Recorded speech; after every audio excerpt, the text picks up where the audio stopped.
నమస్తే, welcome to our channel. నేను పద్మిని. ప్రస్తుతంతో పాటు ప్రముఖ ఆధ్యాత్మికవేత్త, శ్రీ విద్య ఉపాసకులు, ఆస్ట్రోన్యూమరాలజిస్ట్, ఎనర్జీ వాస్తు స్పెషలిస్ట్ శ్రీమతి జయప్రద గారు మనతో పాటు ఉన్నారు. మాట్లాడదాం. నమస్కారం అండి. నమస్తే అమ్మా. శ్రీమాత్రే నమః. సో కుజుడు యొక్క ట్రాన్సిట్ అనేది జరిగింది. సో వృషభ రాశిలోకి వచ్చేసాడు మొత్తానికి కుజుడు. 45 రోజుల పాటు ఉండేటటువంటి ఈ కుజుడు ద్వాదశ రాశులకి కూడా ఎటువంటి ఫలితాలను ఇవ్వబోతున్నాడు. అలాగే జూలై మాసం ఓవరాల్గా అంటే సూర్యుడు మారుతాడు, శుక్రుడు మారుతాడు, గ్రహాలు కొన్ని అంటే ఫాస్ట్ మూవింగ్ గ్రహాలు మారుతూనే ఉంటాయి. కాబట్టి ఈ జూలై మాసంలో ద్వాదశ రాశులకి ఎలా ఉంటుందో మీ ద్వారా తెలుసుకోవాలనుకుంటున్నానండి, చెప్తారా? తప్పకుండా అన్న.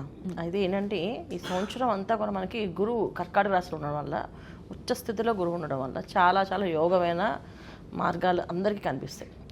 చాలా విషయాలు అంటే విజయాలు సాధించాలనుకునే వాళ్ళకి అందరికీ బాగుంటాయి. అయితే ఇలా వృషభ రాశిలో కుజుడు రావడం వల్ల ఇంకొంచెం ఫాస్ట్గా వెళ్ళే అవకాశాలు, ఫాస్ట్గా మూవ్ అయ్యే అవకాశాలు, కొన్ని రాశుల వాళ్ళకి అత్యంత అదృష్టాన్ని తీసుకొచ్చే అవకాశం కుజుడు వల్ల జరుగుతుంది. బ్యూటిఫుల్. అది ఎలాగో తెలుసుకుందాం. గోచారం చెప్పండి, ఎన్నాళ్ళు ఉంటాడు, అలాగే ఇట్లా. తప్పకుండా. సో గురువు మనకి కర్కాటక రాశిలో ఉన్నారు కనుక మనకు అది తెలిసిన విషయం. శని భగవానుడు మీనరాశిలో ఉన్నారు, రాహు కుంభరాశిలో ఉన్నారు, బుధుడు మనకి జూలై మాసంలో 4వ తారీఖు నుంచి మిథున రాశితో రవితో కలిసి ఉన్నారు. 16వ తారీఖు వరకు మనకి జూలై 16వ తారీఖు వరకు రవి ఉంటారు. తర్వాత 16 నుంచి మళ్ళీ ఆయన కర్కాటకలో ప్రవేశిస్తారు. అక్కడి నుంచి మళ్ళీ మనకి పుష్కరాలు ఒకటి స్టార్ట్ అవుతుంది. సో ఈ విషయంలో చాలా విశేషం ఏంటంటే గురువు ఉండటము, రవి మార్పు, రవి బుధుడు కలయిక 15 రోజులు ఉండడం వల్ల ఒక అదృష్టం కొన్ని రాసుల వాళ్ళకి. తర్వాత శుక్రుడు కేతుతో కలిసి ఉండడం వల్ల కొన్ని అదృష్టం కొన్ని రాసుల వాళ్ళకి. శుక్రుడు కొనే ఈసారి మనకి మంచి ఫలితాలు ఇస్తున్నాడు. అలాగే బుధుడు మంచి ఫలితాలు ఇస్తున్నాడు, కుజుడు మంచి ఫలితాలు ఇస్తారు. ఇప్పుడు మాస ఫలితాల్లో మనకి మాక్సిమము 4 గ్రహాలు ఎప్పుడు యోగించవు. అలాంటిది ఈసారి మనకి బుధుడు, కుజుడు, తర్వాత శుక్రుడు, ఈ 3 గ్రహాలు చాలా యోగ్యంగా మనకి యోగిస్తున్నాయి. మంచి సమయంగా కన్సిడర్ చేయొచ్చు. అయితే చాలా మంచి సమయంగానే అందరికి అన్ని రాశుల వాళ్ళకి ఒక్కొక్క రాశికి ఒక్కొక్క స్పెషలైజ్డ్గా పాపం వచ్చే అవకాశాలు కనిపిస్తున్నాయి. అందువల్ల చక్కగా చూసుకోవచ్చు. సూపర్ అండి. మరి అవేంటో తెలుసుకుందాము. మరి మొదలు పెడదామా? తప్పకుండా. సింహరాశి వీరికి ఎలా ఉండబోతుందండి జూలై మాసం? సింహరాశి వాళ్ళకి ఈ మాసం చాలా మంచి ఫలితాలు ఉన్నాయి అన్న, చాలా గొప్పగా ఉన్నాయి వీళ్ళకి. అదే ఎటువంటి ఇబ్బంది లేదు. అయితే ఏంటంటే వీళ్ళకి ఉండే యోగాలన్నీ అదృష్టాలన్నీ ఏంటంటే కాస్తంత ముందుకు సాగే అవకాశం కుజుడు రావడం వల్ల కొంచెం ఫాస్ట్గా కాస్త ఉద్యోగాల్లో ఇప్పుడు దాకా వీళ్ళెవ్వరు ఏం అనకపోయినా ఇప్పుడు అనేవాళ్ళు, గట్టిగా పని చేయించేవాళ్ళు వీళ్ళు మంచిగా, అది చెడు అయితే కాదు, మంచిగా జరుగుతుంది.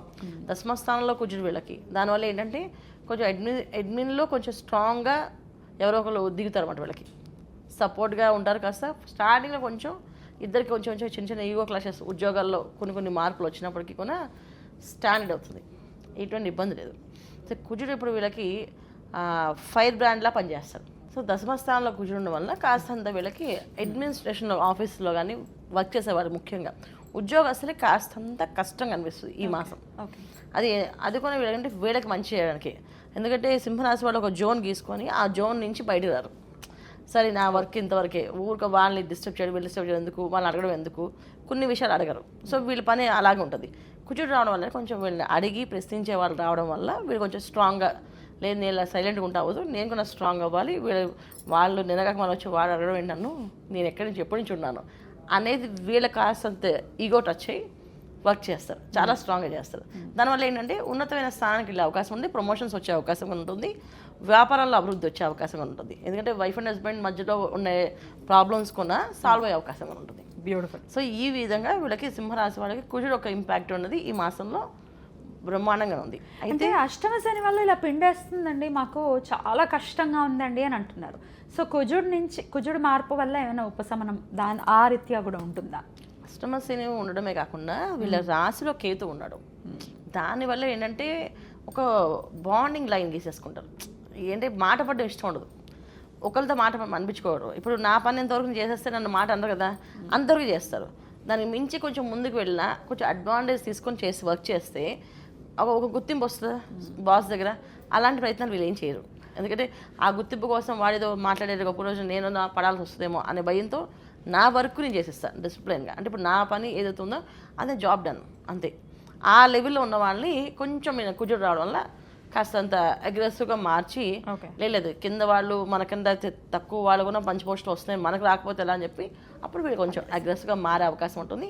ఈ కేతు ఒక ఇంపాక్ట్ ఏంటంటే వీళ్ళ నాలెడ్జ్ 100% గెయిన్ చేయగలుగుతారు. రైట్. 100% గెయిన్ చేసి దాన్ని ఇలా కాదు ఇలా చేయాలని చెప్పి ఒక ప్రాక్టికల్గా వీళ్ళు చేయగలుగుతారు. అష్టమ శని ప్రభావం వీళ్ళ మీద ఉంటుంది, అది మనం మార్చడం. ఇది మాస ఫలితాల్లో కుజుడు ఒక ఇంపాక్ట్ వీళ్ళకి అదృష్టాన్ని తీసుకొస్తుంది. బ్యూటిఫుల్. సో అందుకని అదృష్ట యోగాల్ని మనం వాడుకోవాలి. రైట్. సో వచ్చే ఆ అష్టమ శని ప్రభావానికి మనం పరిహారాలు చేసుకుంటూ ముందుకెళ్ళడమే తప్ప దాన్ని మార్చడం అంత తొందరగా అవ్వదు కదా. అందుకని ఓకే, అయినప్పటికీ మరి వీళ్ళు ఎటువంటి పరిహారాలు చేసుకోవాలండి? వీళ్ళు ఖచ్చితంగా ప్రతి ఆదివారం సూర్య భగవాన్ని ఆరాధన, ఆదిత్య హృదయం ఇవి చేసుకుంటూ వెళ్ళాలి. ఎందుకంటే అష్టమ శని ప్రభావం తగ్గాలి అంటే వీళ్ళలో లీడర్షిప్ క్వాలిటీస్, ఉన్నతమైన స్థానం, ఆలోచన విధానం, ఆరోగ్యంగా ఉండడానికి ఎక్కువగా ఉండాలి. ఈ ఆరోగ్యం కోసం ఆదిత్య హృదయం పారాయణ చేయడం, సూర్య నమస్కారం చేయడం, ఆదివారం సాత్విక ఆహారం తీసుకోవడం, ఈ మాసం అంతా సుబ్రహ్మణ్య స్వామి ఆరాధన ఎక్కువగా చేసుకోవాలి. ఎందుకంటే దశమ స్థానంలో కుజుడు వీళ్ళకి ఇంపాక్ట్ ఉంది కనుక ఎక్కువ సుబ్రహ్మణ్య స్వామి ఆరాధన చేసుకోవడం వల్ల అగ్రెసివ్ అంటే ఎక్కడ ఏది మాట్లాడాలి, అంటే ఎక్కడ మాట్లాడాలి, ఎక్కడ తగ్గాలి అనేది విషయం తెలియాలి కదా.